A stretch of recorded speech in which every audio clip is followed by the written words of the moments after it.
Bien-aimés, notre thème de ce soir, c'est néant le plan de Satan. Néant le plan de Satan. Nous célébrons aujourd'hui la 12e et dernière prière d'alliance de l'année 2022. On m'a poussé, bousculé pour m'abattre, mais le Seigneur m'a défendu.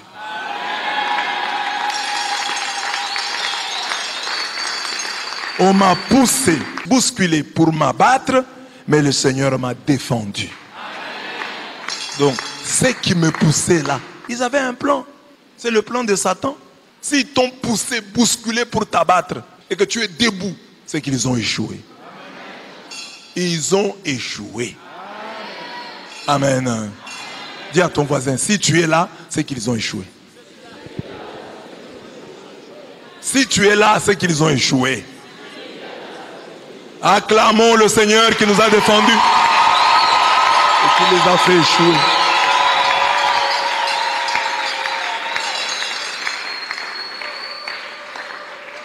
La Bible dit, le diable ne vient que pour détruire, pour tuer, pour massacrer, pour ravager.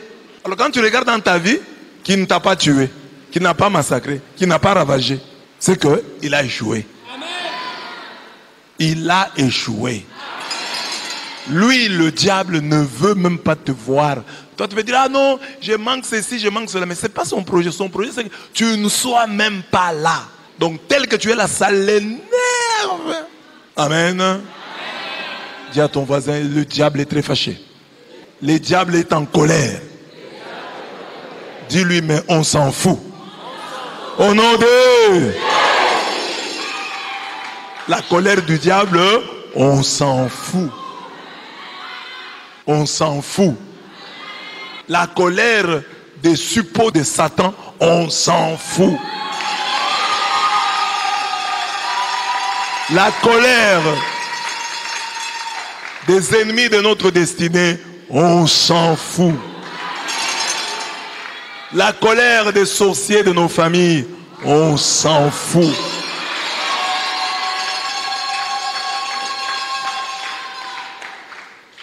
Qu'ils se fâchent, mais au moins nous avons une joie, savoir que l'Éternel nous a défendus.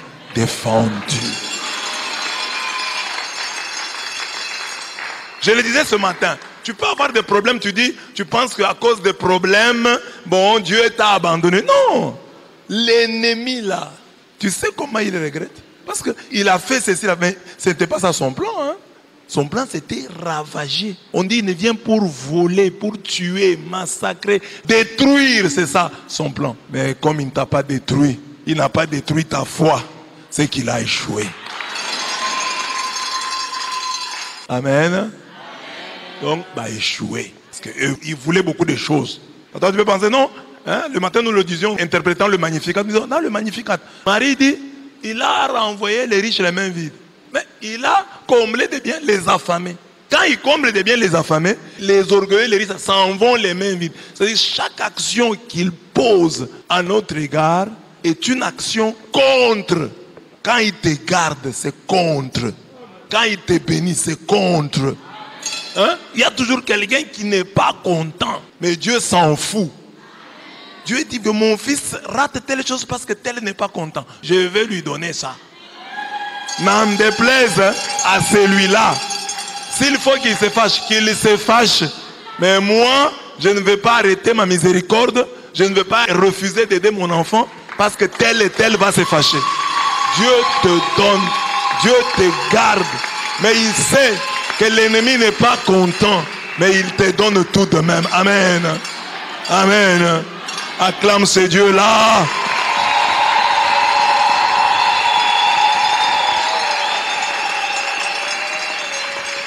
Bien-aimés, mon enseignement est tout simple. J'ai pris 5 personnages et j'analyse comment eux, dans leur vie, ils ont fait échouer le plan de Satan. Et là, je montre comment toi aussi, ça t'est arrivé et comment ça doit t'arriver. Je prends Job, je prends le grand prêtre Josué, je prends Anne, je prends David et je termine par Jésus lui-même.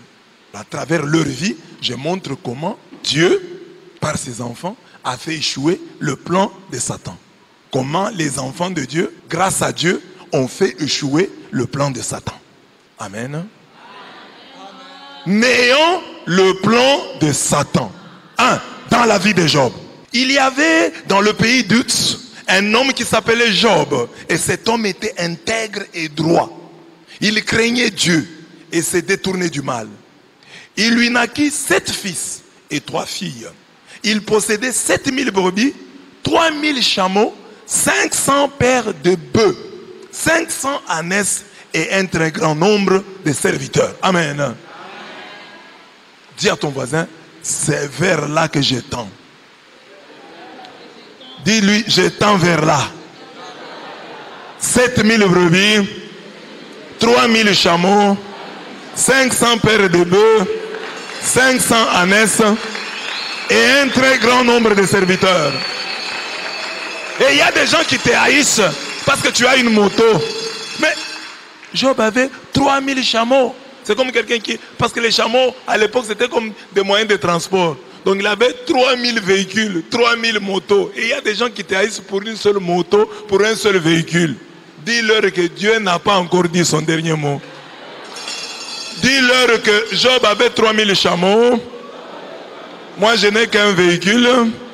Il me reste 2999 véhicules. Vous vous fâchez parce que j'ai seulement un véhicule. Dieu n'a pas encore dit son dernier mot. Il avait 500 paires de bœufs, 7000 brebis, 500 ânesses et un très grand nombre de serviteurs. Il y a des gens qui sont fâchés contre toi parce que tu as une bonne. Pour une bonne, ils sont fâchés. Mais Job, on dit, un très grand nombre de serviteurs. Que cela t'arrive. Que cela t'arrive. C'est-à-dire, Job avait une entreprise. Ce sont des entreprises parce que quand quelqu'un a 500 ânesses, bon, il faut qu'il ait beaucoup de serviteurs pour s'occuper des 500 ânesses, 7000 brebis, 3000 chameaux. C'était une entreprise. Dieu veut donc, le plan de Dieu, c'est que tu sois chef d'entreprise. Et une entreprise, et des entreprises. Et cet homme était le plus considéré de tous les fils de l'Orient. De son côté là, c'était l'homme le plus considéré. Dis à ton voisin, sois l'homme le plus considéré. Sois la femme la plus considérée dans ton coin. Amen. Ses fils allaient les uns chez les autres et donnaient tour à tour un festin. Et ils invitaient leurs 3 sœurs à manger et à boire avec eux. Donc les enfants de Job là, qui étaient saints, mangeaient et buvaient. Ils buvaient quoi? L'eau. C'est ça la Bible. Ils s'invitaient à manger et à boire. Ce sont les enfants de Job. Le saint. Ils mangeaient et buvaient. Ils buvaient de l'eau. Ils buvaient quoi? Que personne ne te trompe. Prends le vin. Dieu n'est pas contre le vin.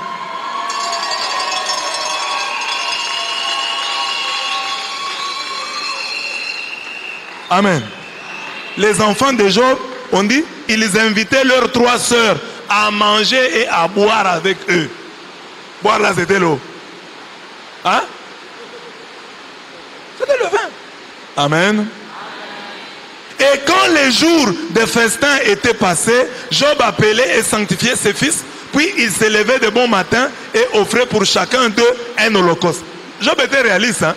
Il disait, bon, comme ils vont là-bas, ils mangent et ils boivent, c'est possible qu'il y ait, dans le fait qu'ils ont bu là, qu'il y ait une faute. Que quelqu'un sorte un mot de trop. Parce qu'ils ont pris le vin. Voilà pourquoi ils prenaient soin de les purifier. Ce qui veut dire que le chrétien qui mange et qui boit doit être modéré. Amen. C'est ça que Dieu te demande. Tu peux boire, tu peux manger, mais toujours dans la modération. Amen. Il y a ton voisin, mange et bois avec modération. Pas seulement pour le boire. Parce qu'il y a des gens qui, eux, bon, le problème c'est la boisson. Mais quand il s'agit de manger, ils mangent trop. La Bible interdit aussi de manger trop. Ne condamnez pas seulement ceux qui boivent trop, condamnez aussi ceux qui mangent trop. Dis à ton voisin, manger trop est un péché. Répète-lui cette phrase-là. Parce qu'il y a des gens, il a mangé le foufou. Il ajoute les cacahuètes. Il mange les arachides. Il prend l'avocat, les spaghettis, les beignets. Et puis finalement, il sinistre l'endroit où il se trouve. Les gens sont mal à l'aise parce que tout le temps sont des renvois dans tous les sens. Les renvois dans tous les... Parce que les gens, non, il ne faut pas boire. Mais la Bible interdit aussi les excès de table. Là, les chrétiens n'en parlent pas. Dis à ton voisin, ne condamnons pas seulement ceux qui prennent la boisson sans modération. Condamnons aussi ceux qui mangent sans modération. Ceux qui mangent et qui après commencent à renvoyer tout le temps. C'est excès de table, c'est un péché. Tu connais ta capacité d'accueil. C'est 2, 3, 4 boules. Mais tu as déjà pris les 4 boules. Pourquoi tu prends le haricot? C'est pour faire souffrir le peuple de Dieu. Pourquoi après avoir pris le haricot à 21h, tu ajoutes une boisson sucrée, Coca-Cola, et il y avait des maïs là-bas. Tu as pris le foufou. Tu as mangé 4 boules. Pourquoi tu prends encore le maïs? Est-ce que dans le foufou, il n'y a pas de maïs? Hein? Pourquoi tu vas prendre le maïs? C'est la même matière. Tu dis non, ça c'est le maïs moulu. Et maintenant, il faut que je prenne le maïs nature. Non, tu exagères. Ça, c'est ça, excès de table. Tu as déjà pris ta dose, c'est 4 boules. Arrête-toi là-bas. Parce qu'il y a des gens qui ne mangent pas beaucoup par manque d'occasion. C'est-à-dire que quand il dit non, je mange peu, il n'y en a pas. Mais s'il y en a, il va manger de tout. Si à la table, il y a le haricot, le foufou, la viande, des bœufs, des vaches, des chèvres, des porcs, d'éléphants, des chiens, tu vas renoncer à quoi? Il y a des gens qui prennent tout. Je prends ça. Non, ça je ne prends pas. Donc, condamnons aussi l'excès de table. Alors les enfants de Job mangeaient et buvaient. Alors Job lui disait, peut-être mes fils ont-ils péché et ont-ils offensé Dieu dans leur cœur? Lui n'allait pas très loin, il disait, peut-être que mes enfants ont offensé Dieu dans leur cœur. Pas dans leur bouche, pas dans leur comportement, en pensée. Et pour lui c'était un problème, il fallait un sacrifice, il fallait purifier ses enfants qui avaient offensé Dieu dans leur cœur. Vous voyez à quel niveau c'était un homme intègre. Sois intègre et marche à ma présence. Alors c'est cet homme-là intègre qui va connaître des problèmes. Écoutez le texte. Peut-être mes fils ont-ils péché et ont-ils offensé Dieu dans leur cœur. C'est ainsi que Job avait coutume d'agir. Donc il avait l'habitude d'offrir des sacrifices pour la purification de ses enfants. Et c'était chez lui une habitude. J'ai déjà prêché sur ça. Or les fils de Dieu vinrent un jour pour se présenter devant l'Éternel. Alors un jour, les fils de Dieu vinrent se présenter devant l'Éternel et Satan vint aussi au milieu d'eux. L'Éternel dit à Satan, d'où viens-tu? Et Satan répondit à l'Éternel, de parcourir la terre et de m'y promener. L'Éternel dit à Satan, donc Satan se présente devant Dieu, Dieu lui demande, tu viens d'où? Il dit, je faisais un tour sur la terre, je me promenais. Et Dieu de se vanter, il lui demande, as-tu remarqué mon serviteur Job? Il n'y a personne comme lui sur la terre. C'est un homme intègre et droit, craignant Dieu et se détournant du mal. Vous voyez quand je vous dis que pour être béni, il faut dans votre génération vous distinguer. Dieu parlant de Job dit que il n'y a personne comme lui sur la terre. Si tu ne peux pas te distinguer au niveau de la terre, distingue-toi au niveau de la famille. Que Dieu dise, il n'y a personne comme lui dans cette famille. Il n'y a personne comme lui dans ce quartier. Il n'y a personne comme lui dans cette école. Il n'y a personne comme lui sur cette avenue. Il n'y a personne comme lui dans cette église. Distingue-toi en bien. Partout où Dieu t'envoie, il y a un deuil. Distingue-toi en bien au deuil. Ne va pas au deuil pour te distinguer en mal. C'est lui qui a créé les désordres. C'est lui qui a commencé les chansons obscènes. C'est lui, non. Distingue-toi en bien où que tu ailles. Parce que Job, lui, il n'y avait personne comme lui sur la terre. Mais comme nous ne pouvons pas nous distinguer au niveau de la terre, au niveau mondial, distinguons-nous même au niveau national, même au niveau régional, même au niveau communal, même au niveau de notre université, là où nous nous trouvons. Tu veux être regardé par Dieu, tu veux que Dieu soit fier de toi, distingue-toi dans ta génération. Et mes bien-aimés, il y a moyen de se distinguer, même en étant pécheur. Tu peux être un pécheur comme tout le monde, mais un pécheur qui se confesse, un pécheur qui se répand. Il y a moyen. Un pécheur humble, un pécheur qui accepte les remarques, un pécheur qui reconnaît vite ses erreurs. Tu peux te distinguer là-bas. Je pêche comme tout le monde. Je commets des erreurs comme tout le monde. Mais vite, je reconnais mes erreurs. Et quand il s'agit de demander pardon, je demande humblement pardon. Il y a toujours moyen de te distinguer. Amen. Alors Dieu se vante au sujet de son serviteur Job. Il dit, as-tu remarqué mon serviteur Job? Il n'y a personne comme lui sur la terre. C'est un homme intègre et droit, craignant Dieu et se détournant du mal. Ce n'est pas qu'il n'était pas tenté, il était tenté. Le mal venait vers lui et lui s'en détournait. Donc le mal était là et Job s'en détournait. Le mal était là et Job s'en détournait. Donc, c'est pas qu'il n'était pas tenté, il était tenté, mais il s'est détourné du mal. Amen. Quand Dieu se vante, écoutez maintenant Satan, il dit, est-ce d'une manière désintéressée que Job craint Dieu? Job te craint, mais c'est parce qu'il y a son intérêt dedans. Job ne le fait pas de manière désintéressée, il a son intérêt dans le truc. C'est pourquoi il fait ça. Vous voyez comment le diable parle. Donc le diable sait dire à Dieu que tel prie parce que tu l'as protégé, tel prie parce que tu lui as donné l'argent, tel prie parce qu'à l'église on distribue les pagnes, tel prie parce que le diable sait tout ça. Il se présente avec ça chez Dieu. Il dit mais tel là il prie. Non, c'est parce que tel est là. Il a peur. Ce n'est pas ton enfant, c'est un peureux qui prie. Il ne t'aime pas, c'est un peureux. C'est là, mais c'est là, non. La question que je pose, la question de motivation. Job, lui, Dieu va dire non. Lui ne fait pas ça pour ça. Lui, Job, ne me sert pas de manière intéressée. Job n'est pas un profiteur. Il ne croit pas en moi pour me profiter. Est-ce d'une manière désintéressée que Job craint Dieu? Ne l'as-tu pas protégé? Il te craint parce que tu l'as protégé. Lui, sa maison et tout ce qui est à lui. Tu le protèges, tu protèges sa famille, tu protèges ses biens. C'est pourquoi il est attaché à toi. Tu as béni l'œuvre de ses mains. Son travail avance très bien et ses troupeaux couvrent le pays. Tout ce qu'il entreprend réussit et puis il est bien.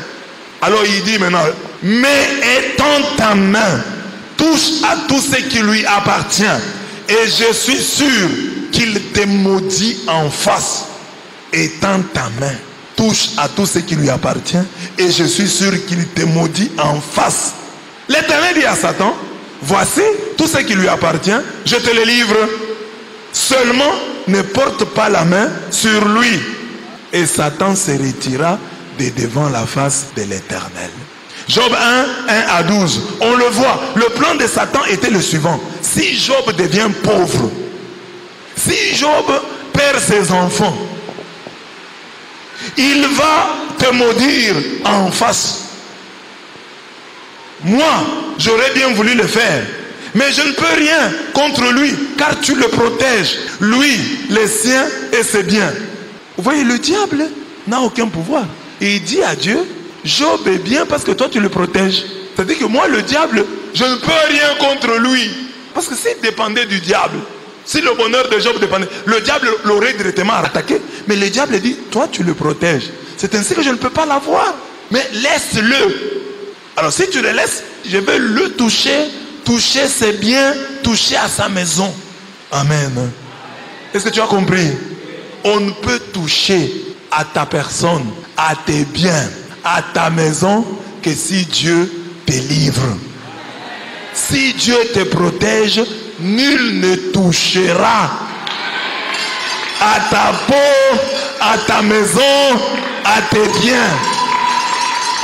Le problème, c'est d'être toujours protégé par Dieu. Que Dieu te protège.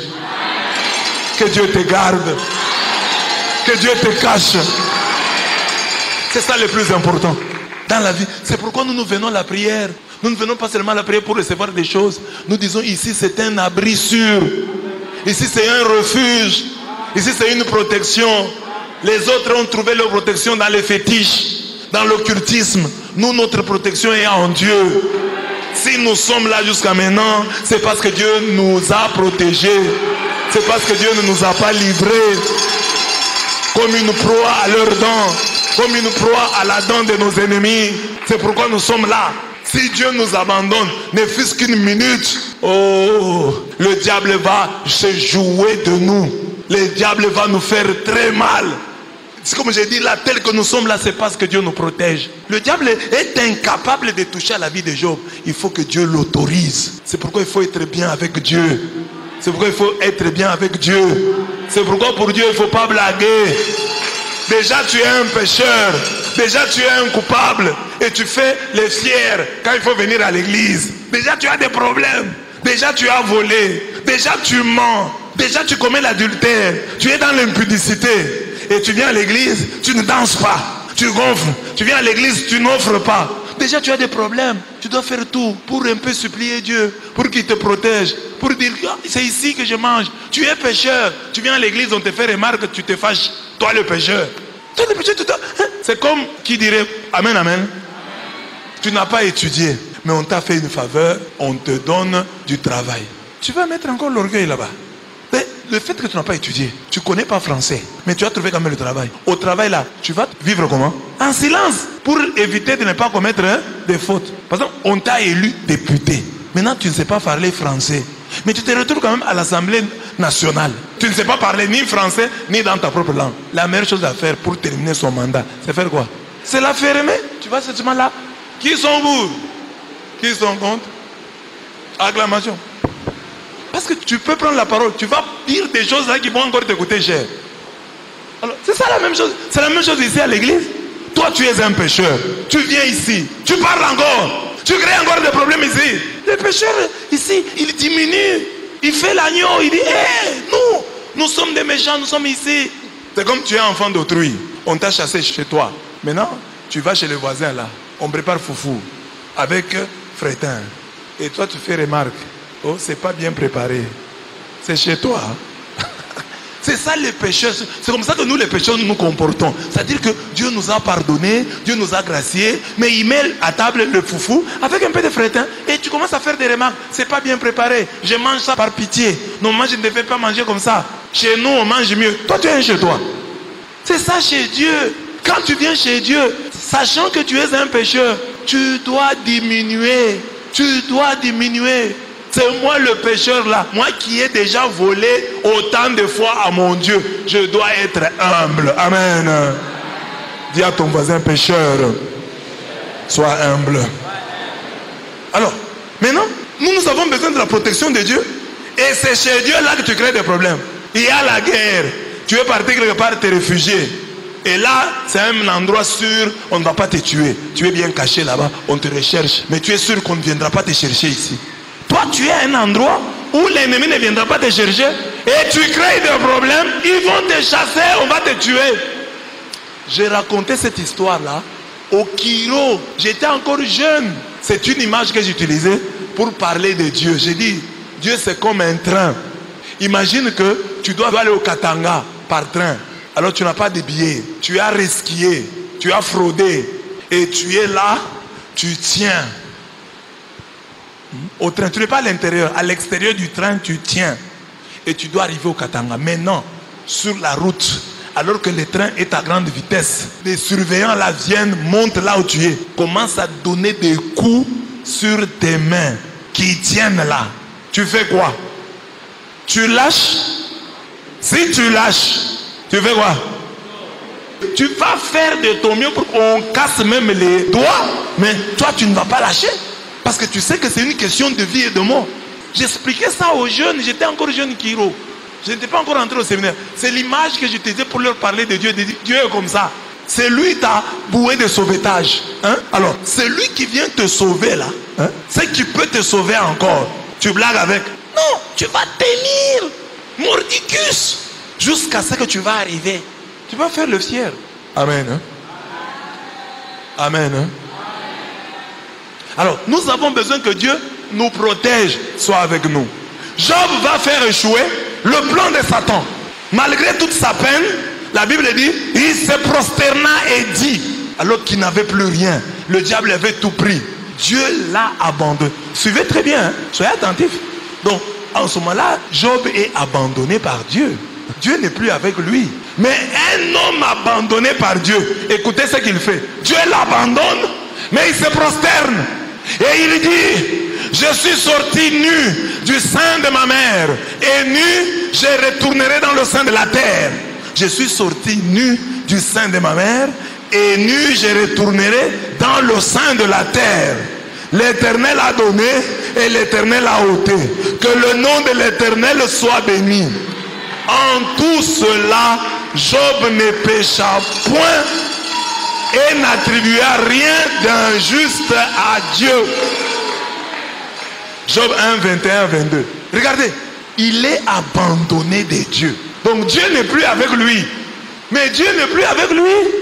Il ne déplace pas de langage. Demande à ton voisin. Il faut que les choses de Dieu deviennent seconde nature pour nous. Il faut que tu aies des choses que tu fais maintenant. J'allais dire, même sans Dieu, entre guillemets. C'est quoi? Ça veut dire quoi? Il y a dans ce monde des hommes et des femmes qui ne prient pas comme toi, mais qui font du bien.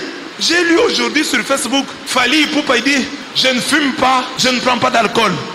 Or, dans l'imaginaire collectif de beaucoup de chrétiens, Fally, c'est un pécheur, c'est un occultiste. Il ne prie pas.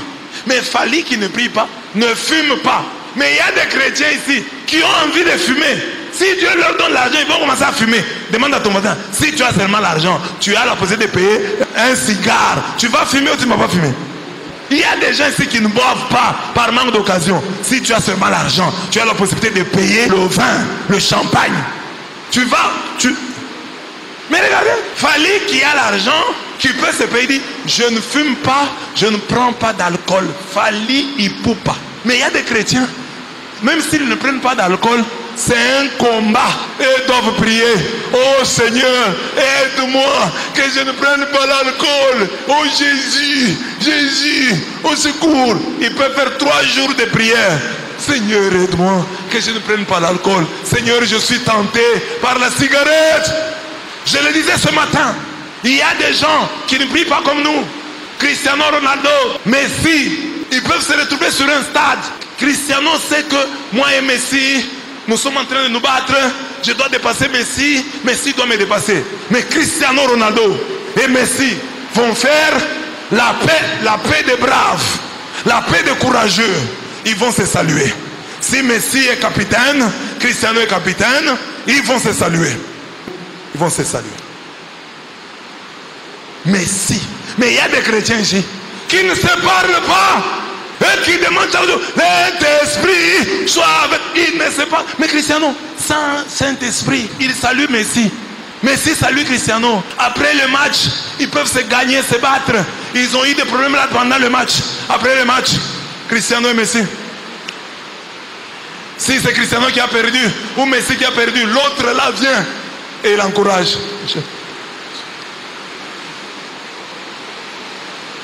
Mais les chrétiens, ils sont ici, ils prient, méchants, méchants, méchants, méchants.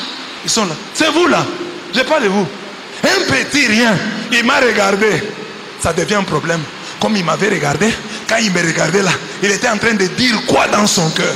Pour ce qu'il était en train de dire, pour ce que je soupçonne qu'il était en train de dire, je ne lui parle pas. Même ses enfants, je ne leur parlerai jamais. Maintenant qui est chrétien, Job n'a pas Dieu. Dieu l'a abandonné en ce moment-là. Mais il est capable de dire, je suis sorti nu du sein de ma mère. Je retournerai nu dans le sein de la terre. L'Éternel a donné, l'Éternel a repris. Que le nom de l'Éternel soit loué. J'ai vu en Europe, dans des magasins, ce n'est pas l'apologie de l'homosexualité que j'ai fait. J'ai vu en Europe, dans des magasins, des homosexuels vendre. Tu trouves dans un magasin un homme qui porte des boucles d'oreilles et qui a un comportement de personne efféminée. Mais ces gens-là, très accueillants, Nous, pour être accueillants, les chrétiens pour être accueillants, ils demandent à Dieu, Seigneur, aujourd'hui je vais aller vendre dans la boutique d'autrui. Rends-moi accueillant, que je réponde bien aux clients. Mais l'homosexuel est là, sans Dieu, il accueille bien les gens. Lui, il a compris que c'est mon travail. Comme c'est mon travail, je dois trembler devant les clients. Les clients est roi.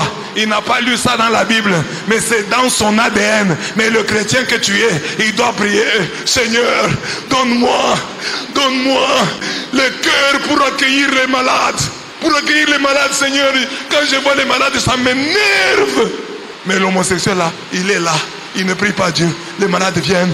Tu vois un médecin européen, un médecin indien qui ne prie pas comme toi, mais il accueille très bien les malades. Sans Dieu, sans prière, il fait mieux que toi. Ayons honte quand nous voyons des gens qui n'ont pas Dieu, comme Job ici, abandonné par Dieu. Parce que Dieu l'a abandonné. Dieu a dit, je te le livre. Un homme livré à Satan.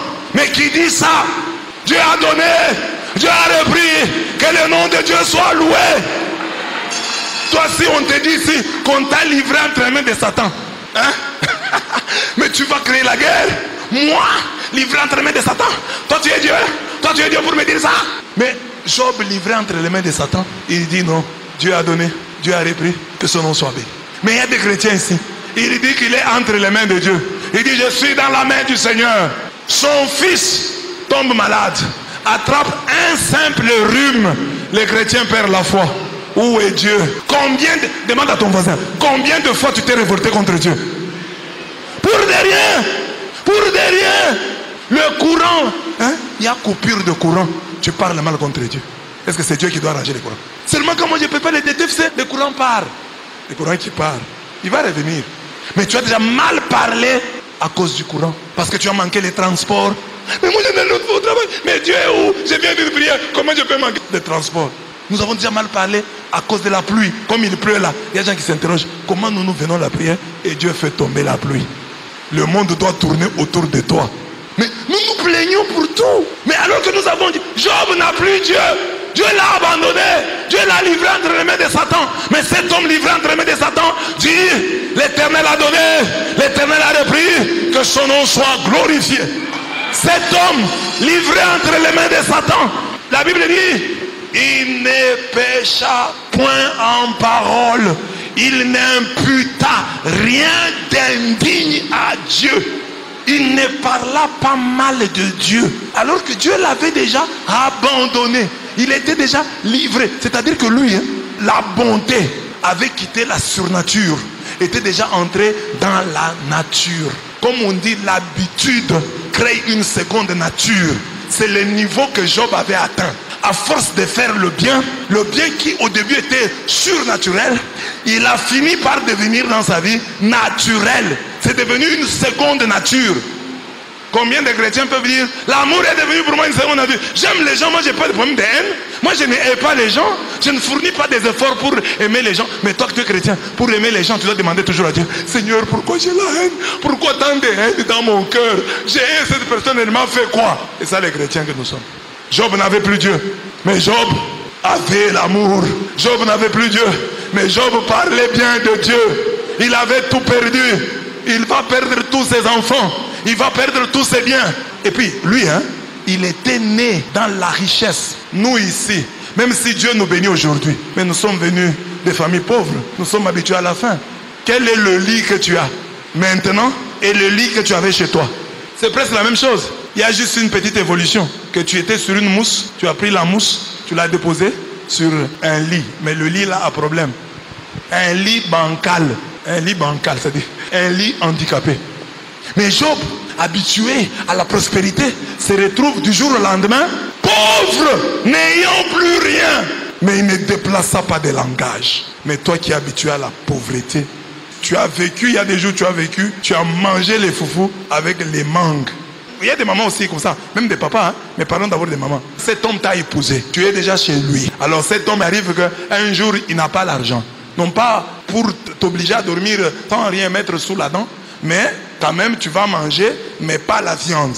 Il y a juste les poissons, les chinchards, les Thompson. Mais de toute façon tu vas parler. C'est comme si chez vous, chaque jour, vous mangez la chair de l'homme. Mais c'est ça. C'est la viande la plus rare. Mais c'est ça. Ça devait être la viande la plus rare. Job ne pécha point et n'attribua rien d'injuste à Dieu. Ayant échoué lors de cette première tentative, Satan va revenir à la charge. Satan va revenir encore. L'Éternel dit à Satan, as-tu remarqué mon serviteur Job deuxième fois? Tu as essayé, tu avais un plan, tu pensais que si Job n'a plus ses enfants, si Job n'a plus son argent, si Job n'a plus ses biens, ton plan c'était que s'il n'a pas ça, il va me rejeter. As-tu remarqué mon serviteur Job? Il n'y a personne comme lui sur la terre. C'est un homme intègre et droit, craignant Dieu et se détournant du mal. Il demeure ferme. Voilà, Dieu reprend presque ce qu'il avait dit dans la première partie, mais il ajoute, il dit, il demeure ferme dans son intégrité.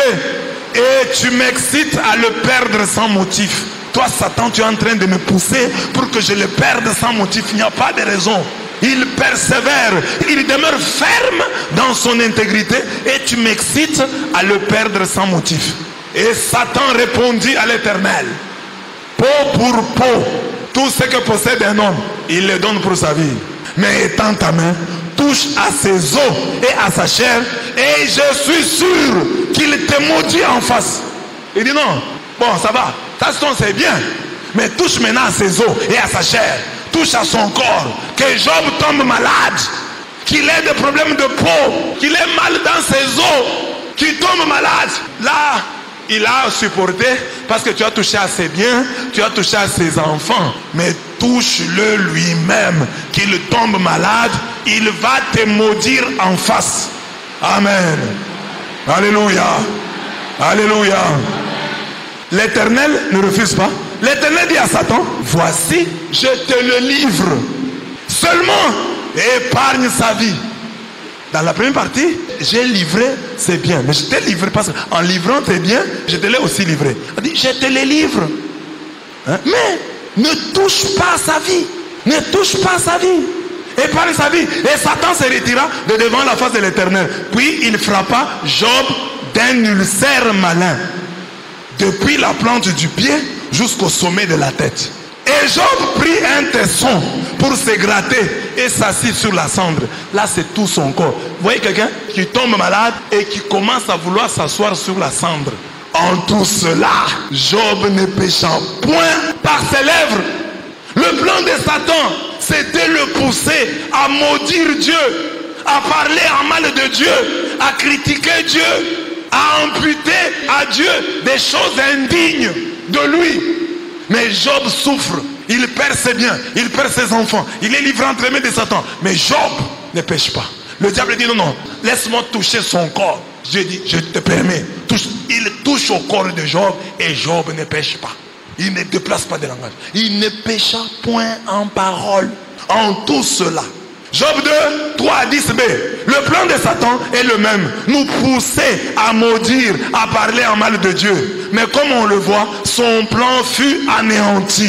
Maudire Dieu n'est pas seulement l'engager. Maudire Dieu est surtout existentiel. Écoutez ce que dit le sage. Proverbe 30, 7 à 9. Je te demande deux choses. Ne me les refuse pas. Avant que je meure, éloigne de moi la fausseté et la parole mensongère. Ne me donne ni pauvreté, ni richesse. Accorde-moi le pain qui m'est nécessaire. De peur que, dans l'abondance, je ne te renie et ne dise qui est l'Éternel. Ou que, dans la pauvreté, je ne dérobe et ne m'attaque au nom de mon Dieu. Alors, vous voyez, le sage dit que quand quelqu'un est dans la pauvreté, il vole. Et en volant, il s'attaque au nom de son Dieu. Il blasphème contre son Dieu. Mais Job, manquant de tout, ne blasphéma pas contre son Dieu. Ne vola pas. Toi, si tu n'as pas l'argent, tu ne vas pas voler. C'est pourquoi j'ai dit maudire Dieu, parler en mal de Dieu, faire la mauvaise publicité de Dieu. Ce n'est pas seulement en parole, c'est existentiel. Quand tu voles, tu fais de la mauvaise publicité au Seigneur. Tout péché que tu commettes, c'est de la mauvaise publicité à notre Dieu. Amen. La pauvreté pousse l'homme à voler et à s'attaquer au nom de Dieu. Nous souffrons certes, mais comment vivons-nous nos misères? Comment vivons-nous nos souffrances? même une souffrance passagère. Quelqu'un peut avoir un bouton, quelqu'un peut avoir un abcès, quelqu'un peut avoir un petit rien. Mais pour ça, l'abcès là, c'est une question de temps. Tu peux faire avec 2 jours et après ça disparaît. On soigne ça, ça finit. Mais dans la petite maladie là, les choses que nous disons, nous commençons à désespérer de Dieu. Dieu, il est où? On prie mais on ne voit rien. On prie mais on ne voit rien. Toi, tu ne vois rien. Tu es vivant pourquoi? C'est toi qui ne vois rien. C'est toi qui ne vois pas les combats que tu as. C'est toi qui ne vois pas ce que l'ennemi cherche. Il voulait te tuer. Et il a lancé la flèche. Dieu a évité. Tu as eu l'abcès. Et toi, pour l'abcès, tu es fâché contre Dieu. Alors que l'abcès, c'est le moindre mal. Satan voulait faire trop. C'est Dieu en te protégeant. Mais quand même, il y a eu ça. Un petit rien. Tu ne peux pas aller en guerre sans avoir une égratignure. Tu peux sortir avec une égratignure. L'abcès là, c'était une égratignure. Mais pour l'égratignure, alors que Dieu t'a sauvé, tu as déplacé des langages. Et Dieu n'est pas avec moi. Comment je peux avoir une égratignure? Tu sais là où tu devais être. Tu sais la situation dans laquelle tu devais être. Ne sois pas comme les Français. Ils ont joué la finale. Il faut parler français, mais ne pas être comme eux. Ils ont joué la finale. 80 minutes, ils ne font rien. 10 dernières minutes, ils se réveillent et ils égalisent, ils vont au tir au but. Et ils oublient que pendant 80 minutes, ils n'ont pas existé. Et ils commencent à faire des problèmes. Il y a même quelqu'un qui a fait circuler une pétition là, demandant que le match soit rejoué. Amen. C'est comme ça que nous sommes. Tu n'as pas bien joué. Pour les 10 minutes où tu as bien joué là, tu oublies les 80 où tu étais nul. Amen, amen. Amen, amen. Nous nous déplaçons le langage pour rien. Même quelqu'un, il a seulement trop mangé. Il a trop mangé, il a mal au ventre. Il commence à accuser Dieu. Où est Dieu? Comment je peux avoir mal au ventre comme ça? Mais tu as trop mangé. Ah Dieu, on prie, on voit combien de fois tu as mal parlé. C'est ça le plan de Satan. Te pousser à mal parler. C'est ça, maudire Dieu. À dire du mal de Dieu. C'est ça que Satan veut. Et quand un chrétien dit du mal de Dieu, Satan est très content. Quand un chrétien dit du mal de Dieu, Satan va dire, voilà. Les chrétiens, pour un petit rien, c'est là qui te chantait. Écoutez maintenant ce qu'il dit. À cause de la pluie. Écoutez ce qu'il a dit. Parce que si il n'y avait pas de pluie, il y a des gens qui seraient déjà partis. Peut-être Dieu a vu que si la pluie ne tombe pas, tu allais partir à 17h30, tu allais rencontrer quelque chose de mauvais là. Et Dieu a fait tomber la pluie pour toi, pour que tu sois sauvé. Et toi, ne le sachant pas, tu es assis là en train de grogner. Comment vivons-nous nos misères, nos souffrances? Nous séparent-elles du Seigneur? Pouvons-nous donner à Satan la réponse que Shadrach, Meshach et Abednego donnèrent à Nabucodonosor, qui leur disait, si moi je vous punis, quel Dieu vous délivrera de ma main? Les 3 jeunes gens répondirent à Nabucodonosor. Lisons la réponse. Si notre Dieu que nous servons peut nous délivrer, il nous délivrera de la fournaise de feu ardent et de ta main, ô roi. Et même s'il ne le fait pas, sois-en bien sûr, ô roi, nous ne servirons pas tes dieux, nous n'adorerons pas la statue d'or que tu as érigée. Daniel 3, 17 à 18. Que Dieu nous sauve, qu'il ne nous sauve pas, nous ne l'abandonnerons pas. Il va nous sauver. Mais même s'il ne nous sauvait pas, l'abandonner, ça on ne fera jamais. Amen. Satan voulait que nous ne servions plus le Seigneur et que nous adorions d'autres dieux. Si nous sommes restés attachés au Seigneur, malgré les souffrances, c'est que nous avons anéanti le plan de Satan. Rien ne doit nous séparer de notre Dieu. Oui, qui nous séparera de l'amour du Christ? Serait-ce la tribulation, ou l'angoisse, ou la persécution, ou la faim, ou la nudité, ou le péril, ou l'épée? Selon qu'il est écrit, c'est à cause de toi qu'on nous met à mort tous les jours, qu'on nous regarde comme des brebis destinées à la boucherie. Mais dans toutes ces choses, nous sommes plus que vainqueurs par celui qui nous a aimés. Car j'ai l'assurance que ni la mort, ni la vie, ni les anges, ni les dominations, ni les choses présentes, ni les choses à venir, ni les puissances, ni la hauteur, ni la profondeur, ni aucune autre créature ne pourra nous séparer de l'amour de Dieu manifesté en Jésus-Christ, notre Seigneur. Rien n'a séparé séparé Job de l'amour du Christ. On lui a pris ses 10 enfants, il est resté attaché à Dieu. On lui a pris ses 3000 chameaux, il est resté attaché à l'Éternel. On lui a pris ses 7000 brebis, attaché à l'Éternel. Ses 500 paires de bœufs, c'est-à-dire ses 1000 vaches, il est resté attaché à l'Éternel. Ses 500 ânesses, il est resté attaché à l'Éternel. Ses nombreux serviteurs sont partis, il est resté attaché à l'Éternel. Maintenant, toi, tu as quelle raison pour refuser d'être attaché à l'Éternel? Parce que tu as perdu $50. J'ai perdu $50, je ne peux plus prier. Je vais aller chercher des féticheurs à Kaboué. Mais lui, 7000 brebis, 3000 chameaux. Mais il est resté attaché à l'Éternel. Toi, tu as perdu seulement un enfant. Lui a perdu du coup, en un jour, 10 enfants. Il n'est pas allé consulter un des 20. Il est resté attaché à l'Éternel. Amen. Amen. Amen. Ni la tribulation, c'est la souffrance, ne peut pas me séparer du Christ. Nous, c'est la pluie ici. Il pleut. La pluie nous sépare du Christ. Une petite pluie. Non, il pleut. Je ne vais pas partir. Le sommeil me sépare du Christ. Il y a des gens qui n'ont même pas de bons lits. Mais ce mauvais lit-là les sépare du Seigneur. Amen. Job a fait échouer le plan de Satan, oui ou non? Satan voulait que Job puisse maudire Dieu. Job a maudit Dieu? Job n'a pas maudit Dieu. Job n'a pas déplacé le langage. Dans sa souffrance, il est resté comme ça. Il est resté attaché à Dieu. Il a donné, il a repris, que son nom soit loué. Sa femme a voulu le pousser à commettre. Il n'a pas péché. Non. Dieu reste Dieu. Amen.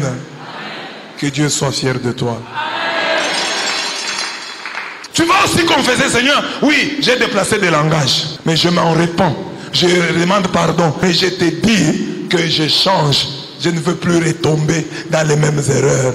J'ai déplacé les langages pour des petits riens, pour des petites choses. Parfois tu appelles, il y a un problème de réseau, tu te fâches contre Dieu. Comment les réseaux peuvent connaître des problèmes? La moto tombe en panne, tu n'as pas mis assez de carburant, tu te fâches contre Dieu. Mais tu fallait mettre beaucoup de carburant. Et ça, nous nous plaignons, c'est Dieu. Nous accusons Dieu de tout. C'est ça, on dit, Job n'imputa rien d'indigne à Dieu. Il n'attribua rien d'indigne à Dieu. Amen. Amen. N'ayons le plan de Satan dans la vie de Josué. Le Josué dont je parle, c'est le grand prêtre. Ce n'est pas Josué, les successeurs de Moïse. Nous sommes dans le livre de Zacharie. Ce n'est pas dans le livre de Josué. Josué, c'est un nom, c'est Yehoshua. Jésus lui-même a porté le nom de Josué. Yehoshua, c'est ça, Jésus. Donc il y avait aussi un autre Josué qui était prêtre. C'est de celui-là que je parle. Je ne parle pas de Josué, le successeur de Moïse. Dans la vie de Josué, le grand prêtre. On voit l'anéantissement du plan de Satan dans la vie du grand prêtre Josué. Lisons le texte. Il me fit voir Josué, le souverain sacrificateur, debout devant l'ange de l'Éternel, et Satan qui se tenait à sa droite pour l'accuser. L'Éternel dit à Satan, que l'Éternel te réprime, Satan. Que l'Éternel te réprime, lui qui a choisi Jérusalem. N'est-ce pas là un tison arraché du feu? Or Josué était couvert de vêtements sales, et il se tenait debout devant l'ange. L'ange prenant la parole, dit à ceux qui étaient devant lui, ôtez-lui les vêtements sales.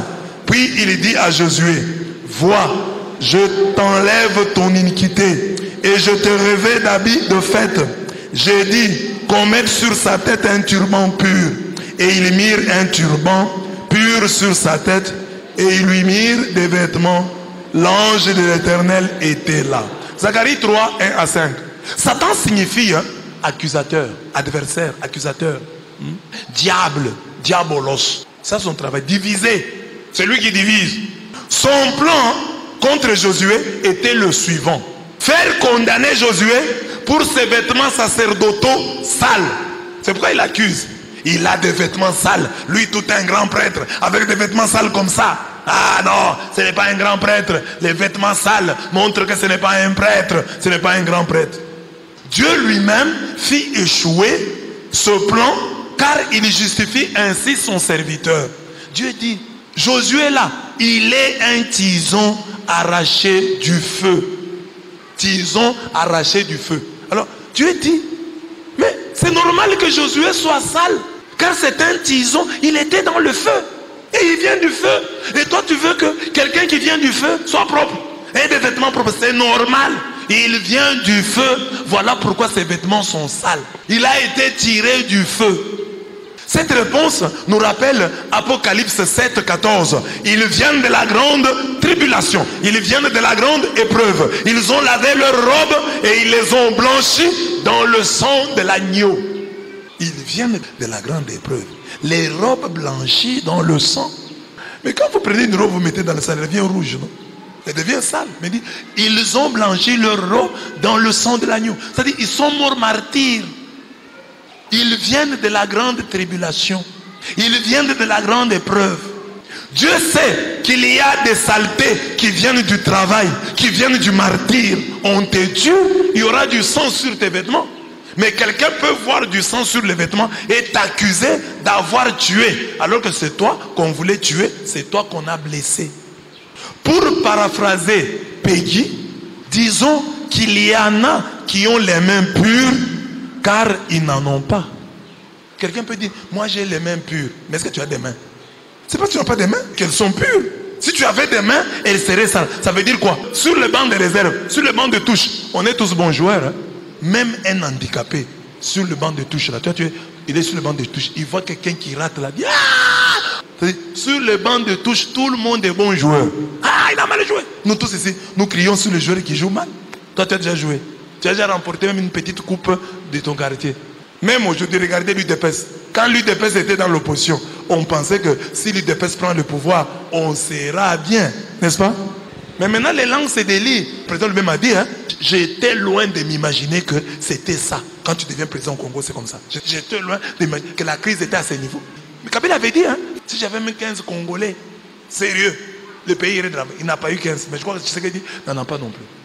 Donc je disais, je suis allé loin, mais je voulais seulement dire qu'il y a des gens qui parlent parce qu'ils sont sous le banc de touche.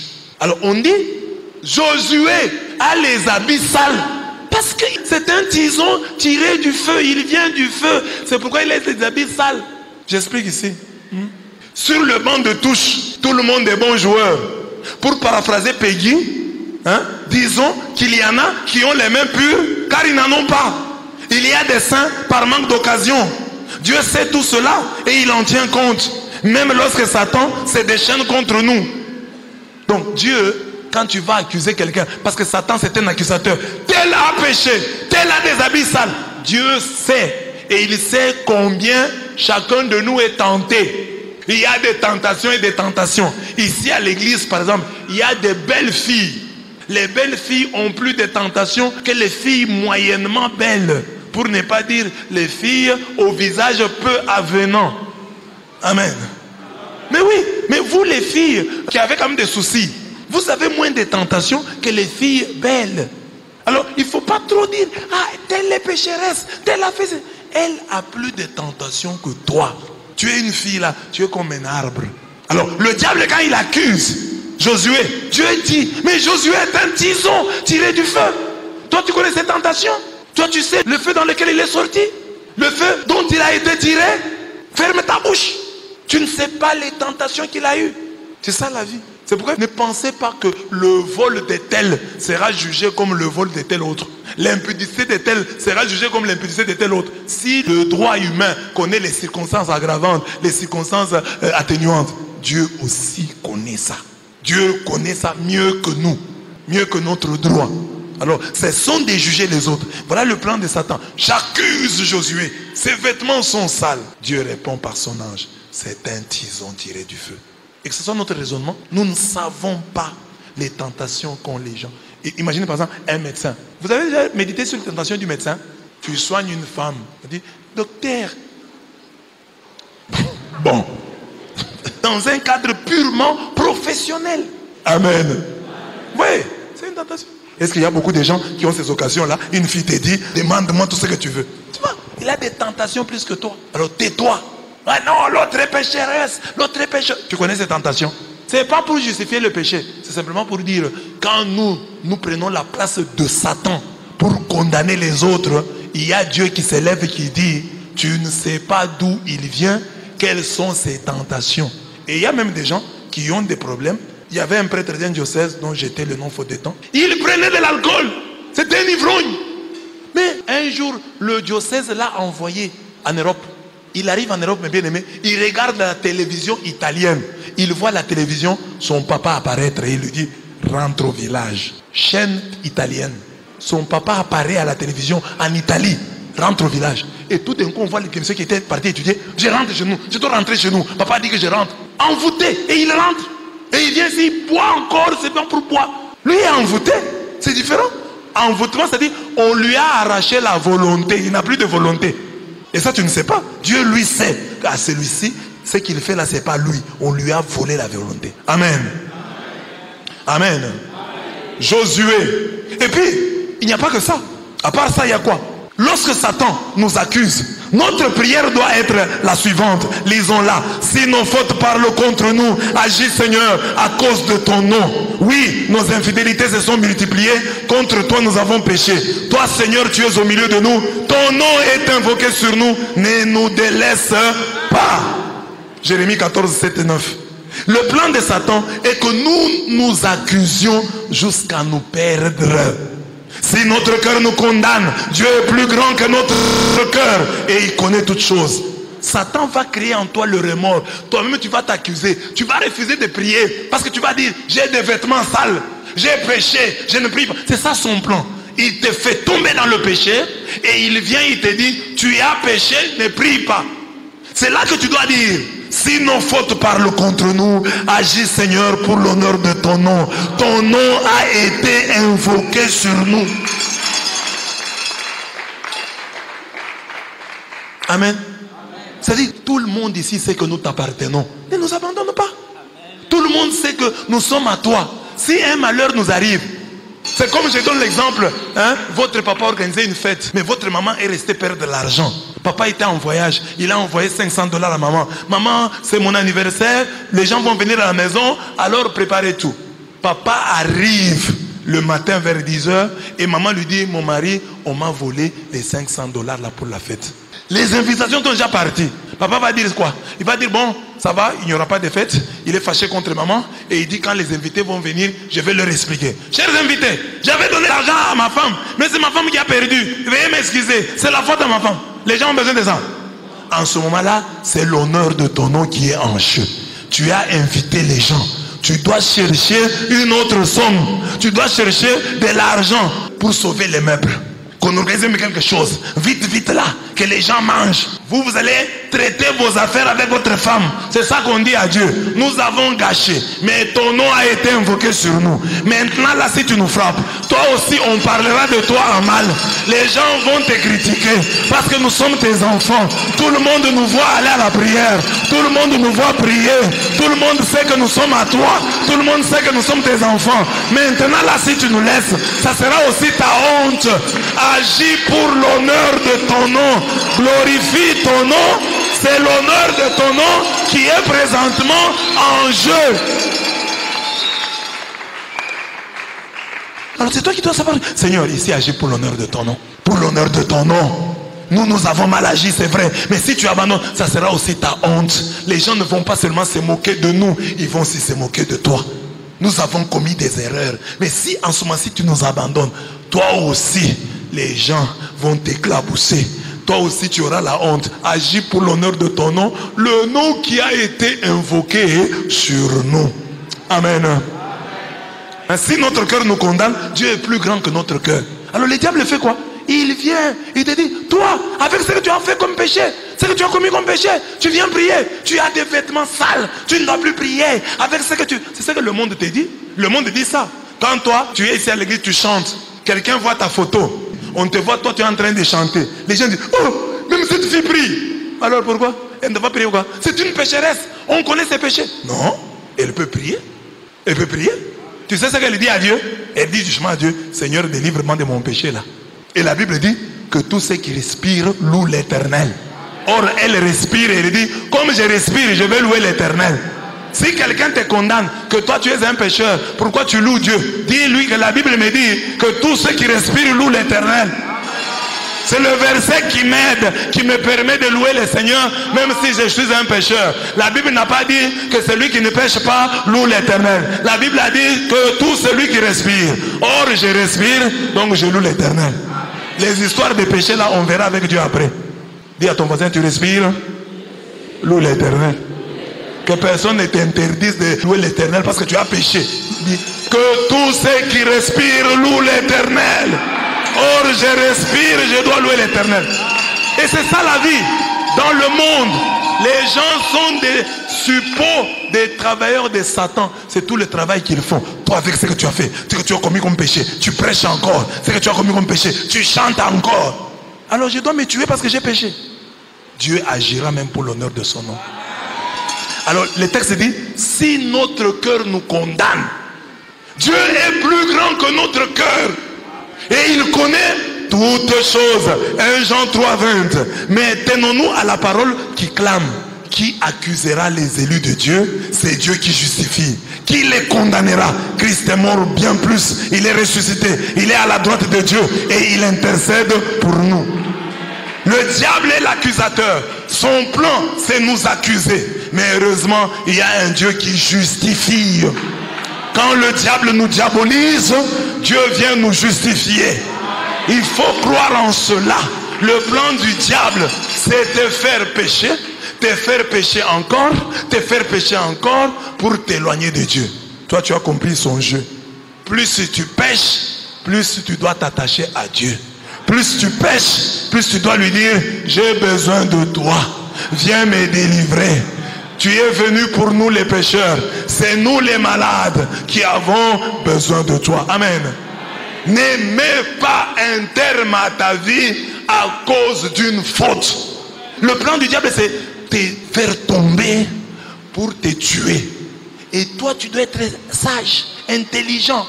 Ne refuse pas de prier le soir parce que tu as péché le jour. Non, prie.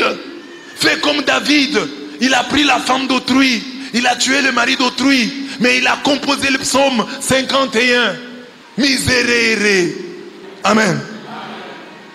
Pitié pour moi, Seigneur, en ta bonté, en ta tendresse, efface mon péché.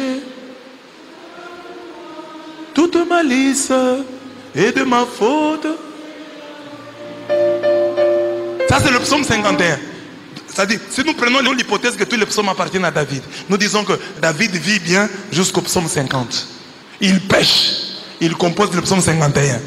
Jusqu'à 100, jusqu'à 150. C'est-à-dire qu'après le péché, il a doublé le nombre de psaumes. Amen. Là où le péché a abondé, que la grâce sera surabondante.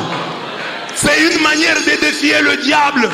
Ce n'est pas une manière de dire non, ah mais ça va être en train de nous prêcher la légèreté. Non, au contraire. Parce que le diable te dit quoi? Tu pêches, il te dit, ne prie pas. Or, en ne priant pas, tu vas pécher davantage. Et souvent on tombe dans ce piège-là. Tu as péché, tu pries. Après tu as fait comme tu pries. Or, si tu ne pries pas, tu vas encore t'éloigner davantage de Dieu. C'est parce que tu pêches, c'est quand tu pêches que tu dois le plus prier. Mais le diable, lui, c'est l'accusateur. Toi, tu portes des vêtements sales. Tu viens ici pour prier. Tu te tiens en présence du Seigneur. C'est un tison tiré du feu. Et c'est Dieu qui dit, donnez-lui des vêtements neufs. Donnez-lui des vêtements propres. Que Dieu te donne des vêtements propres. Que Dieu te justifie. Oh, mais c'est la belle justifie le péché. Non, c'est Dieu lui-même qui justifie. On dit, qui accusera? L'accusateur, c'est le diable. Mais Dieu, c'est le justificateur. Chaque fois que le diable t'accusera, que Dieu s'élève pour te justifier. Chaque fois que le diable te condamnera, que Jésus-Christ s'élève pour intercéder pour toi. Est-ce que tu as compris le plan de Satan? T'éloigner de Dieu à cause des péchés. Tu as péché, ne prie pas. Toi, tu as compris ça. Cette année, tu as compris. Demande à ton voisin, cette année, tu as péché, oui ou non? J'ai péché. Mais est-ce que les péchés t'ont empêché de prier? Si le péché ne t'a pas empêché de prier, c'est que tu as anéanti le plan de Satan. Parce que lui voulait que, ayant péché, tu ne pries plus. Comme ça, il va t'attaquer, il va encore te faire trop mal. Mais toi, tu as dit, le péché ne peut pas me séparer de Dieu. j'ai des vêtements sales, mais Dieu sait que je suis un tison tiré du feu. J'ai des vêtements sales, mais Dieu a des vêtements propres pour moi. Il va me donner des vêtements propres. Ça veut dire, en me donnant des vêtements propres, ça veut dire, Dieu n'accepte pas la saleté. Mais Dieu comprend la saleté et Dieu amène le produit. Dieu donne la solution à notre saleté. Le diable nous accuse, mais ne nous apporte rien. Amen. Alors dans la vie, ne sois pas comme le diable. Hein? C'est lui qui décourage les autres. Hein? Comme je dis là. Ah, lui il pêche, comment il peut chanter? Lui il pêche, comment il peut prêcher? Lui il pêche et il prie. Donc quelqu'un qui pêche, qu'il fasse quoi? Qu'il pêche encore. Ce qu'il fait là, il essaye de se racheter, Amen. On va prier. Mets-toi debout, on va prier. Tu vas dire à Dieu, le diable peut me faire tomber, mais il ne me séparera pas de toi. Si mes fautes parlent contre moi, agis pour l'honneur de ton nom. Ton nom a été invoqué sur moi. Prie le Seigneur, prie le Seigneur, prie le Seigneur. Si nos fautes parlent contre nous, agis pour l'honneur de ton nom. Quand le diable nous accuse, lève-toi pour nous justifier. Ce n'est pas à nous de nous justifier. Toi, lève-toi et justifie-nous. Rends-nous justes. Quand le diable nous condamne, mets-toi debout, Jésus, intercède pour nous. N'ayons le plan de Satan. N'ayons le plan de Satan. N'ayons le plan de Satan. N'ayons le plan de Satan. Merci Seigneur. Amen. Amen. Dans la vie d'Anne, Anne est stérile. Malgré l'amour de son mari Elkana, sa rivale Pénina la mortifie chaque jour, l'injurie chaque jour. Elle va à Silo pour prier et trouver solution à son problème. Il est allé là-bas, il avait des problèmes, il n'avait pas d'enfant. Il dit, je vais à la prière pour que Dieu donne solution à mon problème. Alors qu'elle prie pieusement, le prêtre Élie la soupçonne d'être en état d'ébriété. Le prêtre dit non, tu es ivre. Alors qu'elle n'était pas ivre, le prêtre l'accuse faussement. À partir de ce moment, elle peut imaginer le pire entre le Seigneur qui éprouve et Satan qui tente. Toi tu vas au temple pour prier et un prêtre te dit tu es ivre. Alors que toi tu n'es pas ivre. Tu peux dire ça, c'est Dieu qui m'éprouve ou c'est le diable qui me tente. Alors Anne choisit le juste milieu. Elle dit c'est peut-être Satan qui, comme dans le cas de Job, pousse Dieu à m'éprouver. Hein? C'est-à-dire, le prêtre ici c'est un homme de Dieu. Moi je viens pour prier et lui m'accuse d'être ivre. C'est peut-être Satan qui est parti demander l'autorisation à Dieu pour qu'il m'éprouve. Alors elle ne tombe pas dans le piège. Elle pouvait mal répondre au prêtre. Elle pouvait abandonner la prière. Oh mais c'est l'abbé, moi je suis venu prier. Toi tu dis que je suis ivre, alors je ne viendrai plus ici. Non, non, elle savait ce qu'elle était venue chercher. Moi je viens chercher un enfant et ce prêtre est le prêtre de ce sanctuaire. Je vais bien lui répondre. Écoutez comment elle répond. Anne parlait dans son cœur et ne faisait que remuer les lèvres. Elle ne criait même pas. Parce que si elle criait, on pouvait dire le prêtre, alerté par le bruit, a cru qu'elle était ivre. Elle remuait seulement les lèvres.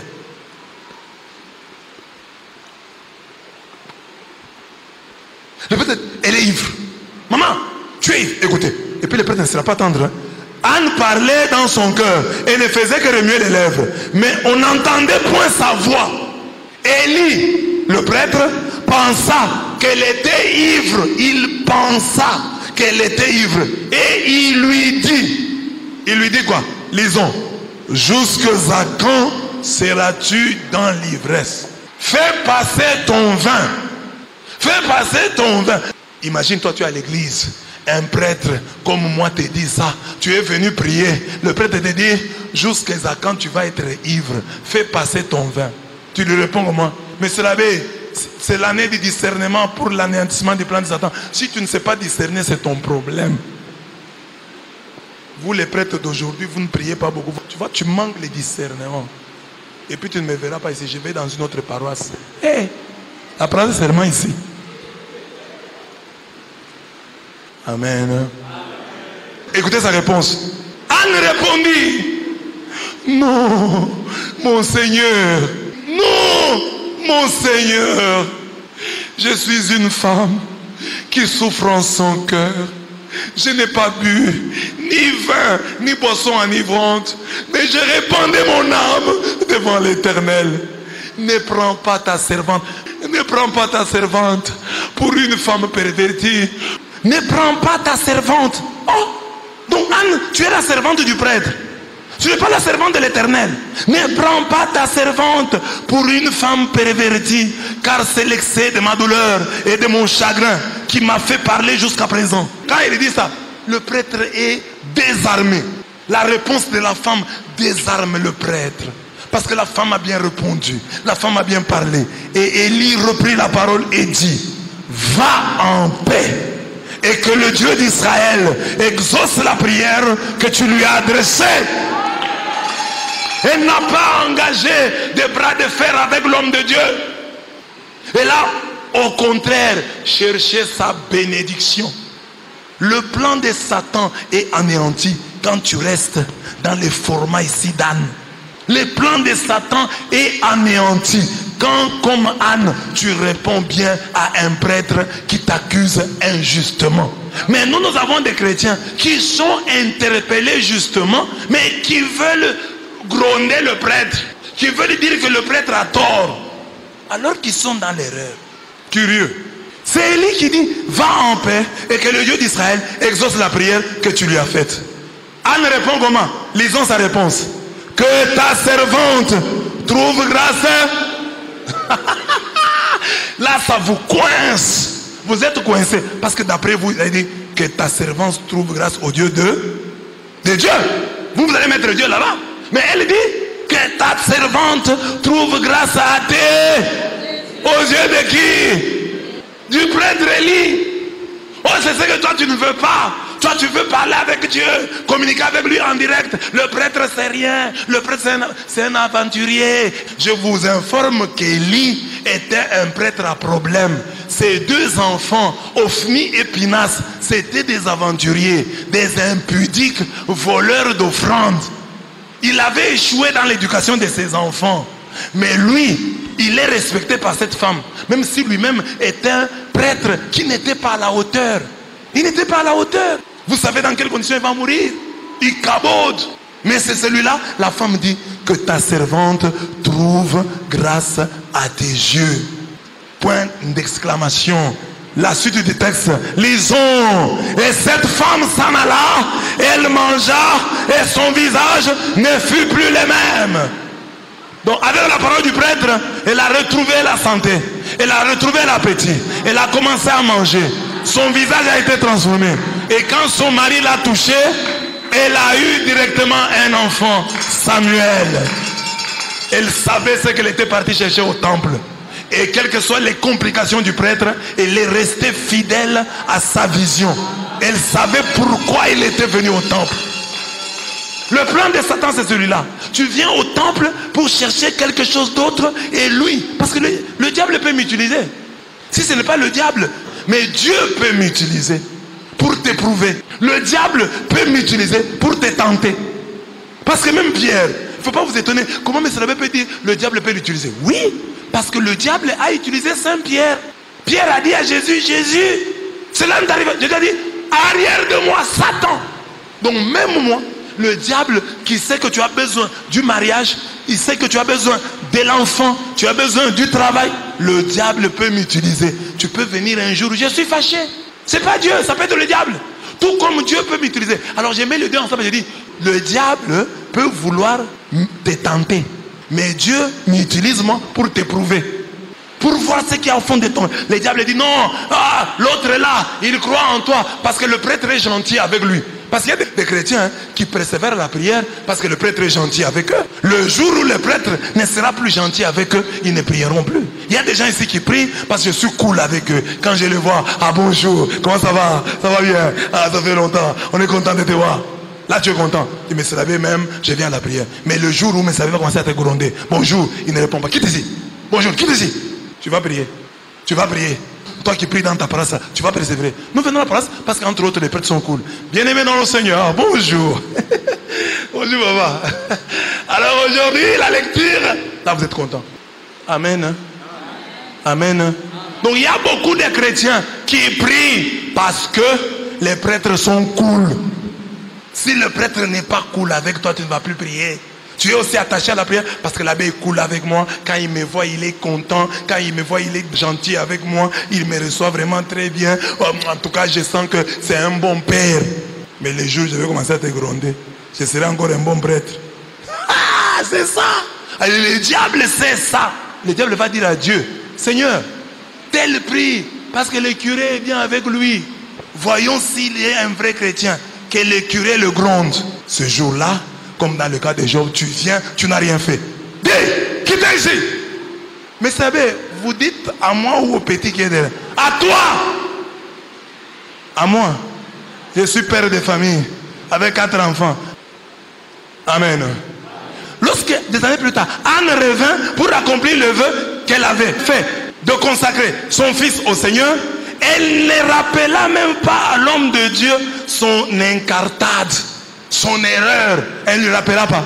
Elle lui dit simplement, quand elle dit, maman, c'est quoi avec l'enfant ici? Elle dit, mon Seigneur, pardon, aussi vrai que ton âme vit, mon Seigneur, je suis cette femme qui me tenait ici près de toi pour prier l'Éternel. C'était pour cet enfant que je priais. Et l'Éternel a exaucé la prière que je lui adressais. Aussi, je veux le prêter à l'Éternel.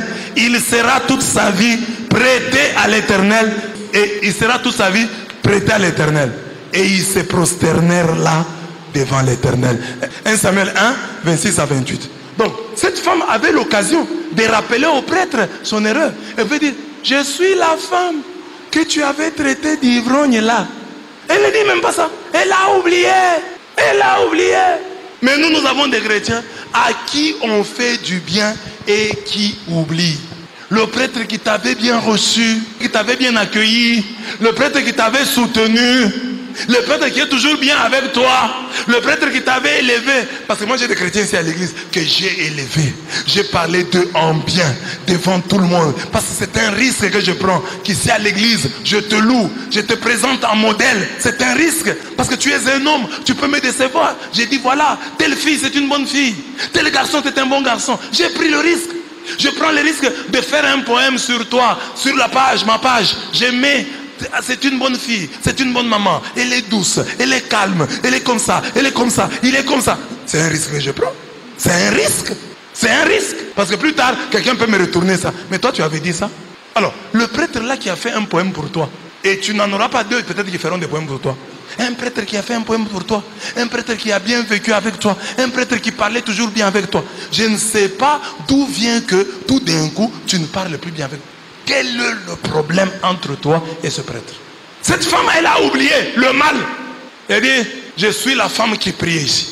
Elle n'a pas dit, je suis la femme que tu as traitée d'ivrogne. Elle a déjà oublié. Nous venons à la prière avec des objectifs précis. Et le diable veut nous en détourner en focalisant notre attention sur les défauts, vrais ou supposés, qui doivent nous séparer des hommes de Dieu.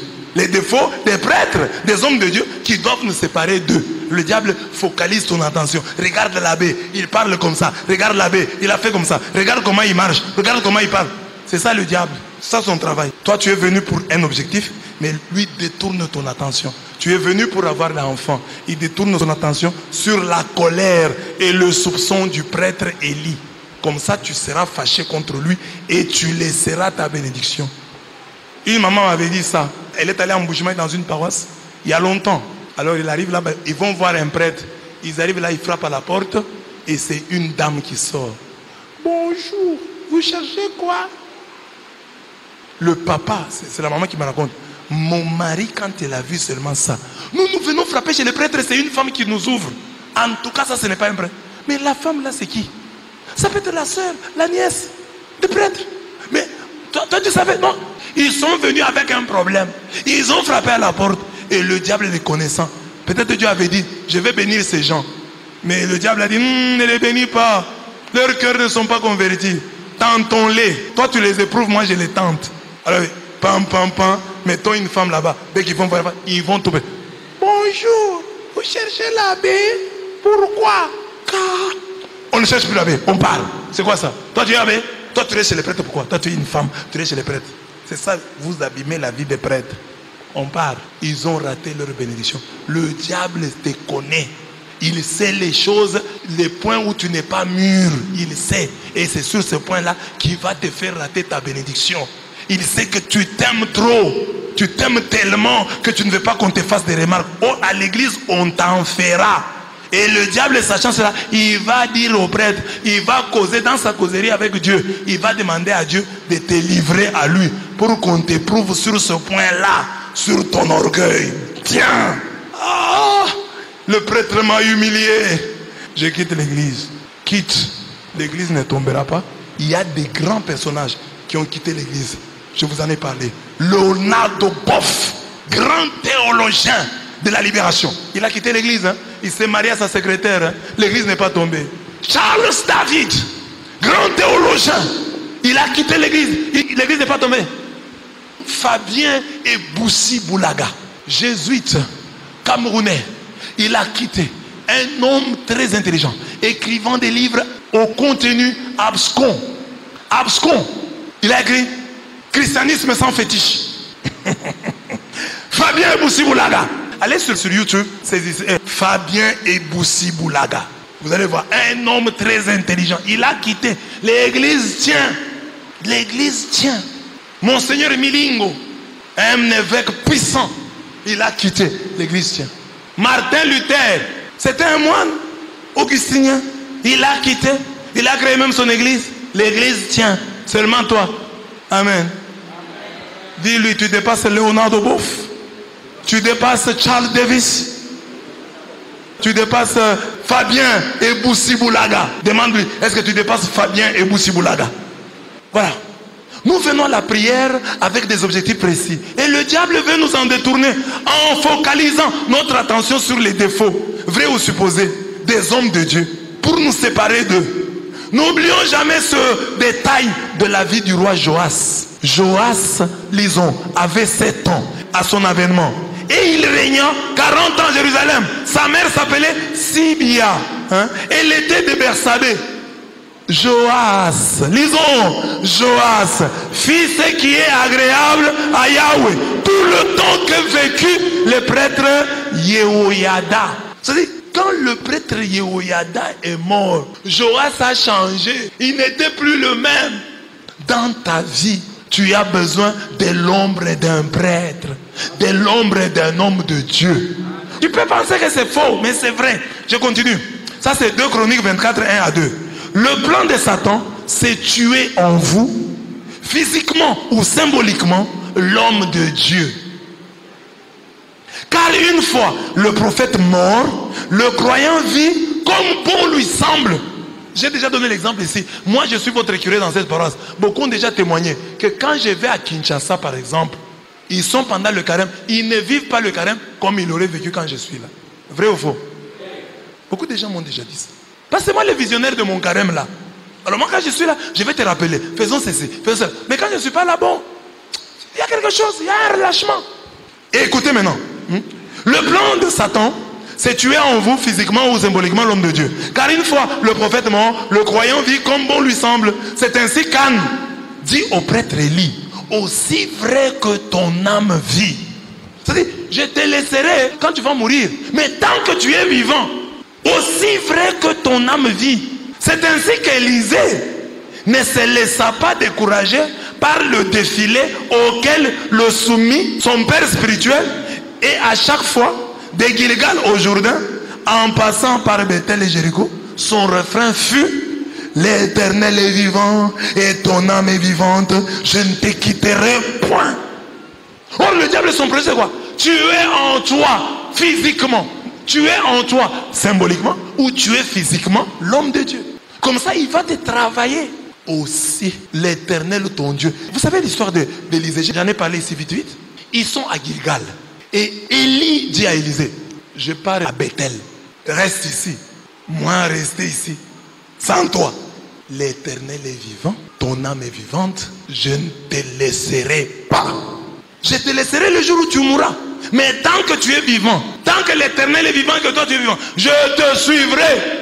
Là Là, il dit à un homme, tant que Dieu est vivant et que toi tu es vivant, je ne t'abandonnerai pas. Et Anne dit la même chose. Aussi vrai que ton âme est vivante, ton âme vit. Prêtre, tu es vivant, je ne t'abandonne pas. Je suis toujours avec toi. Je ne vais aller nulle part. Aussi vrai que ton âme est vivante. L'Éternel étant vivant, toi étant vivant, je ne t'abandonnerai pas. Là, il dit, allons à Bethel. Il le suit à Bethel. Ils arrivent à Bethel et disent, bon, je vais à Jéricho. Amen. Amen. L'homme de Dieu doit être capricieux. Amen. Partez vous aussi. Partez. Seigneur, à qui irions-nous? Tu as les paroles de la vie éternelle. Fils de David, aie pitié de moi. La nourriture des enfants, on ne peut pas donner aux petits chiens. Seigneur, même les petits chiens, mange les miettes. Rien à faire. Si tu suis Dieu avec un cœur d'adulte, ça ne marchera pas. Dieu, on le suit toujours avec un cœur d'enfant. Nous séparer de nos pasteurs, mais nous avons fait capoter son plan. Amen. Même vous là, un jour peut-être on t'a suspendu, un jour peut-être un mot est sorti et le diable t'a dit, éloigne-toi de l'homme de Dieu, il t'a humilié, il a fait ceci. Peut-être les gens t'ont dit, ah si tel a dit ça, c'est peut-être M. Labbé qui l'a envoyé, parce qu'il parle bien avec M. Labbé. Ça ne t'a pas séparé de Dieu. Alors si tu as réussi, donc le plan de Satan a échoué. Est-ce que tu as compris? Donc il y a eu anéantissement du plan de Satan. Parce que chaque jour, le diable veut t'éloigner de l'homme de Dieu. Et toi, tu t'es rapproché de l'homme de Dieu. Donc, Satan a encore échoué davantage. Parce que alors que certains s'éloignaient de l'homme de Dieu, toi, tu t'es approché de l'homme de Dieu. C'est-à-dire, Satan a échoué. Parce que Satan, son problème, c'est t'éloigner de l'homme de Dieu. Parce qu'il sait que loin de l'homme de Dieu, il peut faire de toi tout ce qu'il veut. Amen. Dans la vie du roi David, le diable le pousse à recenser le peuple. Pourquoi David recense le peuple? Satan le pousse à recenser le peuple pour qu'il puisse s'enorgueillir, pour qu'il puisse dire, j'ai beaucoup de gens, j'ai beaucoup de militaires, donc je peux gagner la guerre. Or la Bible dit, nous devons nous glorifier dans le Seigneur. Mais David voulait se glorifier dans son armée, dans ses troupes. Et ça, Dieu n'a pas regardé ça du bon oeil. Dieu s'est énervé. Et Dieu a dit à David, je te propose 3 choses. 3 calamités. Première épreuve que je te propose 3 années de famine. Soit tu choisis 3 années de famine comme punition, 3 mois de destruction de la part de tes adversaires, ou 3 jours de peste. Et David a dit non. 3 ans de famine, 3 ans c'est quand même beaucoup. 3 mois, je fuis devant l'ennemi. C'est encore trop. J'ai choisi d'abord 3 jours, même s'ils sont des pestes. Il a accepté que cette maladie, appelée la peste, puisse frapper les gens pendant 3 jours. Et quel argument il avance? Il dit, oh, que je tombe entre les mains de l'Éternel, car ses compassions sont immenses. Mais que je ne tombe pas entre les mains des hommes. Et Dieu va envoyer un ange à Jérusalem pour la détruire. Et comme il la détruisait, lisons, l'Éternel regarda et se repentit de ce mal. Et il dit à l'ange qui détruisait, assez, retire maintenant ta main. Donc, David avait raison de vouloir que Dieu le frappe parce qu'il croyait en sa miséricorde. Quel que soit ton péché, bien-aimé, si tu veux faire échouer le plan de Satan, crois en la miséricorde de Dieu. Dis à ton voisin, je crois en la miséricorde de Dieu.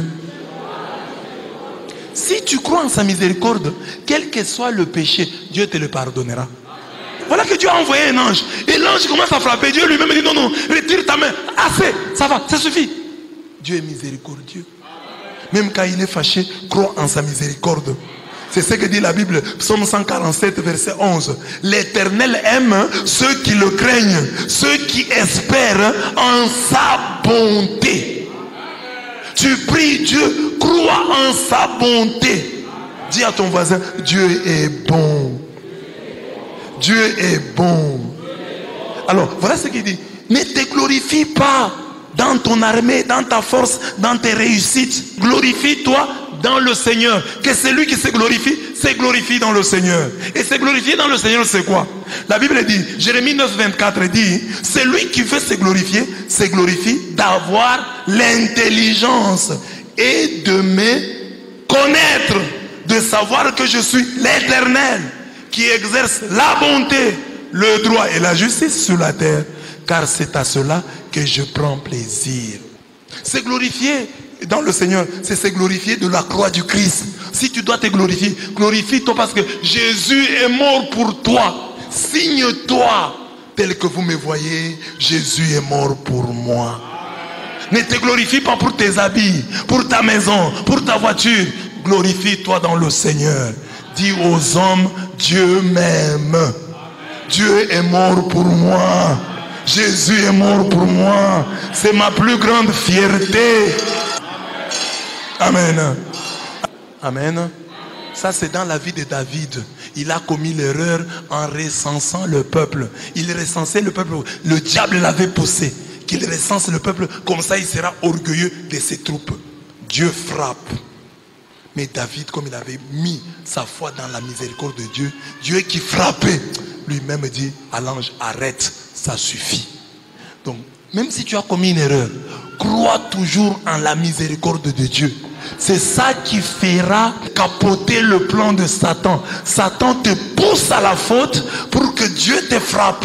Mais comment tu vas échapper? En croyant en la miséricorde de Dieu. C'est comme le point là dont je viens de parler en parlant de Josué. Il faut toujours croire que Dieu est miséricordieux. Il prend plaisir à pardonner. Est-ce que vous avez compris? Vous avez compris? Et enfin, dans la vie de Jésus, vous connaissez les 3 tentations de Jésus. La tentation de l'avoir. Transforme ces pierres en pain. La tentation du pouvoir. Mets-toi à genoux devant moi. Je vais tout te donner. La tentation du valoir. Qu'on voit ta valeur. Qu'on te respecte par ta valeur. Jette-toi du pinacle de ce temple. À toutes les tentations, Satan donnait une écriture. Et Jésus donnait une contre-écriture.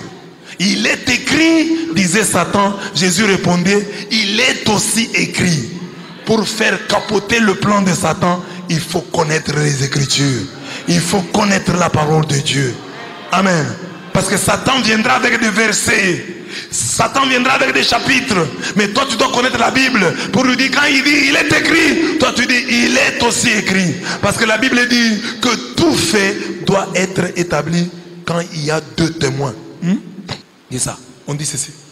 C'est par la déposition de 2 témoins ou de 3 qu'un fait sera établi. Et je dis ici, une manière de lire la Bible, quand une écriture vous donne raison, méditez aussi sur celle qui vous donne tort. Car la parole de Dieu est plus tranchante qu'un couteau à double tranchant. Hébreux 4:12. Le plan de Satan est anéanti chaque fois que nous avons pour Dieu un cœur d'enfant. Pour le prochain, un cœur de mère. Et pour nous-mêmes, un cœur de juge.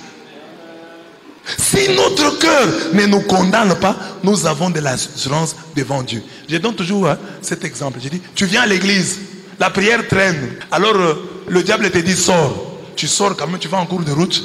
Une voix te dit, tu as fui la prière. Et toi tu dis, non, le prêtre aussi a prolongé les histoires inutilement. La même voix te dit, mais il y a des gens qui sont restés là-bas, non? C'est ça la conscience. On ne peut pas mentir à sa conscience. Quand tu fais une mauvaise chose, ta conscience te le reprochera. C'est pourquoi il faut toujours faire l'examen de conscience. Parce que quand tu rentres en toi-même, tu vas dire non, là j'ai mal fait. C'est vrai que devant les gens, je vais chercher à me justifier. J'ai fait ça parce qu'il a dit ceci. Mais quand tu rentres en toi-même, seul devant ta conscience, tu vas te dire, ah bon, j'ai quand même exagéré. Ça c'est moi. Vous avez compris? Si tu veux vaincre le diable, retourne à ta conscience et écoute la voix de ta conscience. Ta conscience te reprochera. Si tu as volé, ta conscience te dira, tu as volé.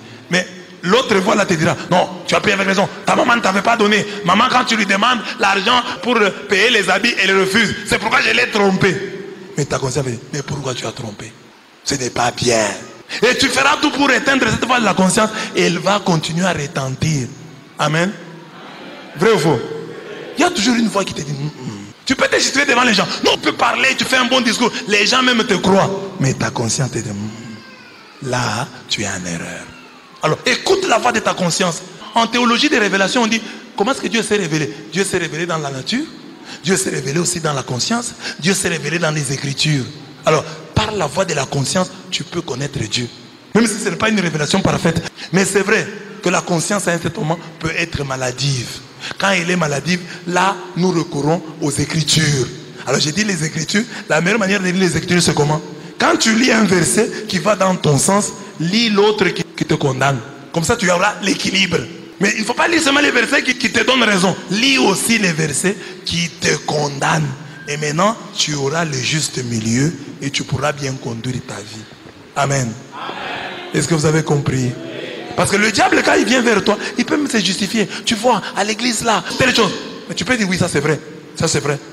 Mais, et tu peux trouver une écriture qui va dans ton sens. Mais alors cherche l'écriture qui te contredit, elle t'aidera. Amen. Amen. N'ayant le plan de Satan. Je vous ai montré cela dans la vie de Job, dans la vie de Josué, dans la vie d'Anne, dans la vie de David, et j'ai terminé avec la vie de Jésus. Mais dans tout ça, j'ai montré dans la vie de tout un chacun. Amen. Amen.